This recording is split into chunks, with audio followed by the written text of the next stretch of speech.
When the fire evicts us and smoke rents out every room in our house, when the flames peel off painted skin and engulf the last 17 years of my life, when the heat melts the carpets and the pressure breaks the floorboards, I'd go back and burn for the reception morning where my mother made us late because Puff Daddy's I'll Be Missing You was on, and she wanted to wait till the song had finished before she finally took me to school. I burned for the night Zach came over and we were too busy playing with Buzz and Woody that my mum forgot to feed me that night. I burned for the 16 years since, when I've never let her forget that, despite the fact that she has fed me every night before and after.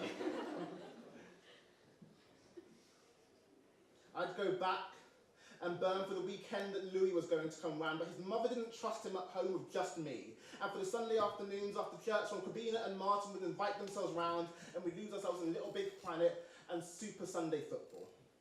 I burned for year 9 afternoon when Mulan was on, and despite losing count of how much I'd watched in the past, I sat at the foot of our sofa in silence and paid full attention. I'd gladly burn for the TV shows my mother raised me on.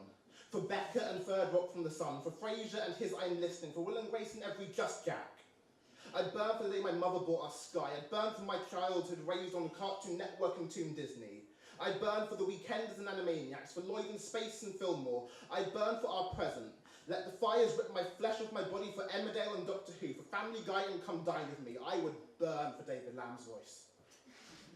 When the fire evicts us, I'd go back and burn to try and save every text my mum sent to me from the living room whilst I was in my bedroom. I'd save every put the kettle on text she sent on her way back home. I'd fight the flames for every look of disappointment on her face when she got home to no cup of tea. I'd fight the fires for the first time I said I love you to my ex in my bedroom.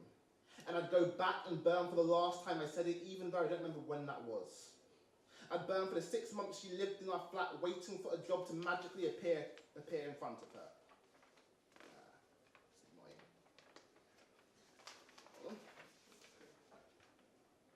I'd burn for the Tuesday night a month ago where she tweeted how much she loved Mass Effect, 8 months after we'd broken up and a year and a half after I suggested it to her.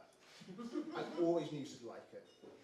When the house burns down, I don't feel the need to go back in it and save the Santa my nan knit me, or the PS4 that my tax rebate paid for. I don't need to save the 68 one-piece mangas I collected or the 8 waistcoats in my wardrobe. I just burn for the memories. All the mornings when I struggled to get out of bed, I'd burn for every moment, every raised voice, every piece of smashed cutlery. I'd burn for it all. When the house burns down, the fire evicts us, I'd go back in, inhale the smoke, embrace the 3rd-degree burns to save my mum. Because when the house burns down and it's just ash and dust, if I save her, I'll still have a home.